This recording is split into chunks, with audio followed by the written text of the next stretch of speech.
میں دو ضمنی سوال ہیں. ایک تو یہ کہ ایک آپ کا اسٹیٹمنٹ جو کہ اخباروں میں بھی آیا وہ یہ تھا کہ آپ نے کہا کہ فیض صاحب عمران خان صاحب کے ماتحت کام کر رہے تھے, ان کو صرف انہیں جواب دیتے. تو جو کل چارج شیٹ نما ایک پریس ریلیز آئی تھی اس میں انہوں نے 3-4 باتیں جو کی تھی کہ جی انہوں نے ریڈ لائن کراس کی اور انہوں نے اپنی پاورز کا بھی غلط استعمال کیا, پھر سیاسی وابستگی بھی ان کی رہی. تو آپ کے خیال میں اگر کسی اسٹیج کے اوپر وہ پی ٹی آئی کا نام لیتے ہیں, کیونکہ یہ بھی کلیئر نہیں ہے کہ وہ کیا بات کریں گے, تو پھر اس میں پی ٹی آئی کیسے اپنی پوزیشن کلیئر کرے گی؟ مطلب دیکھیں وہ اگر اس طرح کے ثبوت, کیونکہ یہ جو بظاہر ماحول بن رہا ہے اس میں کہا جا رہا ہے کہ فوج کے پاس ان کے خلاف بڑے اسٹرانگ ایویڈنسز موجود ہیں کہ وہ پولیٹیکلی بھی انوالو رہے. اوبویسلی اس میں پاکستان تحریک انصاف کے حوالے سے بات کی جا رہی ہے, پھر وہ کیسے اس کو کنٹرول کیا جائے گا؟ اور 9 مئی کا بھی ایک ایسا تھریٹ ہے جو کہ ابھی تک آپ لوگ بھی کیسز فیس کر رہے ہیں.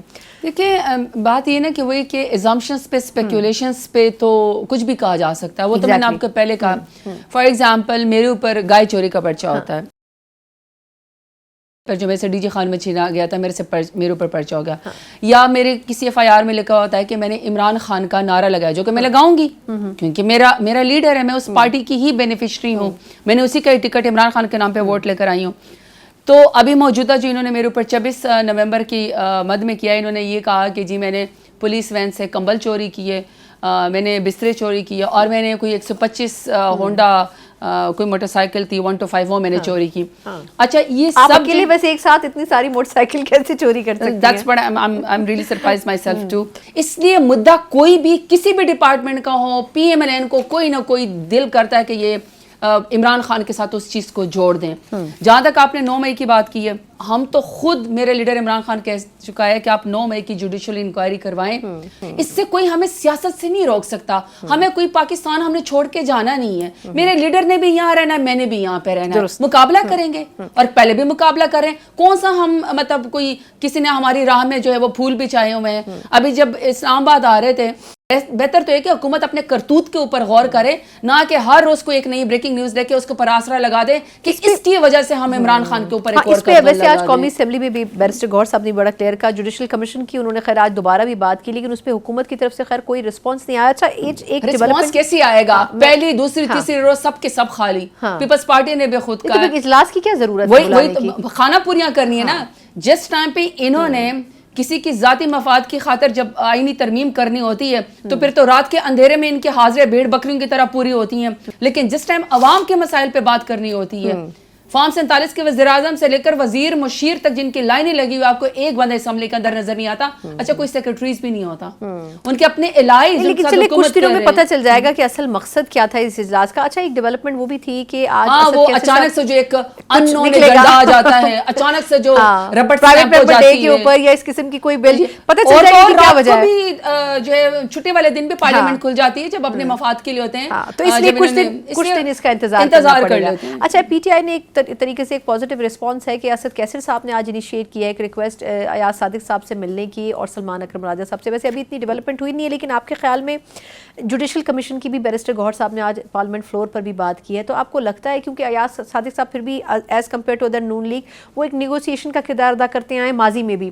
تو آپ کو کیا لگتا ہے کہ اسد کیسر صاحب کیا میسج لے کے پی ٹی آئی کی طرف سے, اوبویسلی وہ پی ٹی آئی کو ریپرزینٹ کر رہے ہیں, تو کیا بات چیت کرنا چاہتے ہوں گے ایاز صادق صاحب سے؟ آپ پارلیمنٹ کے اوپر حملہ کر کے آپ پبلک انٹرسٹ میں تو آئینی ترمیم کرتے نہیں ہیں, آپ اپنے مفاد کے لیے کرتے ہیں.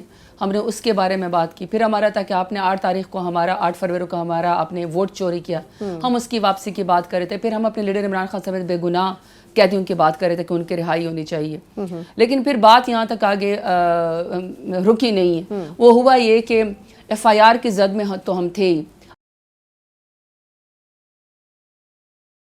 چوری مقدمہ اور پتہ نہیں کون کون سے مقدموں کے زد میں تھے. میں خود اڈیالہ جیل میں موجود تھی, میرا خان صاحب کے ساتھ ایک جیل ٹرائل ہو رہا ہے اڈیالہ میں, میں وہاں پہ موجود تھی. میرے سامنے خود مجھے خان صاحب نے کہا, عمر ایوب صاحب بھی وہاں پہ موجود تھے, وہ بھی اس میں تھے مقدمے میں. وہاں پہ عمر ایوب صاحب کو, اسد کیسر صاحب کو, سلمان اکرم راجہ صاحب کو, صاحبزادہ حامد رضا صاحب کو خان صاحب نے ایک پولیٹیکل کمیٹی بنائی اور ان کو ڈائیلاگ کرنے کا اختیار دے دیا. بالکل. اور یہ بھی کہا عمر ایوب صاحب کو میرے سامنے خان صاحب نے کہا, دھرنے سے پہلے یا ابھی کی بات ہے؟ یہ ابھی کی بات ہے, 3-4 دن پہلے کی بات ہے, اس ثانیہ 26 نومبر کے بعد کی بات ہے.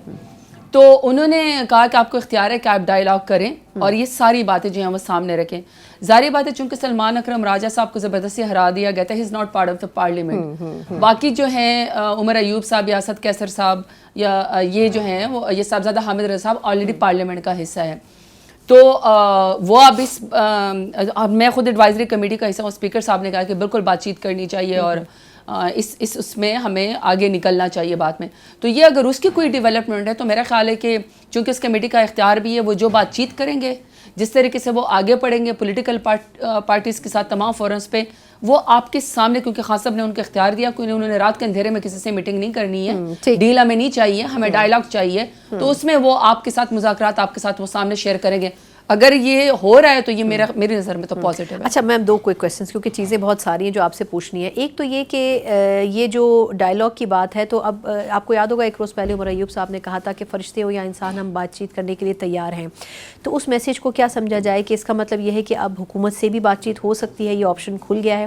اور دوسرا, یہ جو خان صاحب نے سول نافرمانی کی تحریک کی بات کی ہے, کیا یہی وہ آخری کارڈ تھا جس کے اوپر خان صاحب نے کہا تھا کہ ابھی ایک کارڈ میرا باقی ہے, تو وہ یہی کارڈ ہے سول نافرمانی کی تحریک کا جو وہ انیشیٹ کرنا چاہتے ہیں؟ جدوجہد تو ہمیشہ پولیٹیکل جماعتوں کی جاری رہتی ہے. ہماری تو 27-28 سال کی جدوجہد ہے, رول آف لا کے لیے, فری اینڈ فیئر الیکشن کے لیے, بے گناہ لوگوں کے لیے انصاف کی فراہمی کے لیے ہے.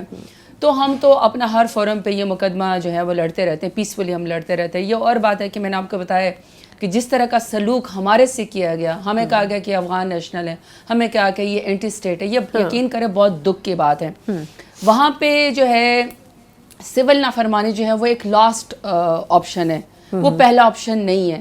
اگر وہ پہلا آپشن ہوتا تو خان صاحب مذاکرات کے لیے کمیٹی ہی نہ بنا کے دیتے. لیکن 2014 میں بھی یہ آئیڈیا انہوں نے فلوٹ کیا تھا, لیکن اس وقت بھی اتنا سکسیسفل نہیں ہوا تھا, آپ کو یاد ہوگا. انہوں نے 2014 میں بھی بات کی تھی سول نافرمانی کی تحریک چلانے کی. میں آپ کو ایک بات بتاؤں, جب آپ کوئی تحریک کی بات کرتے ہیں, جب آپ کوئی ایجنڈا کی بات کرتے ہیں, میں نے آپ کو پہلے بھی کہا کہ یہ کوئی لاسٹ نہیں ہے, پہلا آپشن نہیں ہے, یہ لاسٹ آپشن ہے. اور میں تو یہی کہتی ہوں کہ اللہ کرے اس کی نوبت نہ آئے, ہمیشہ ڈائیلاگ کے ذریعے جو ہے وہ باتیں تھیں.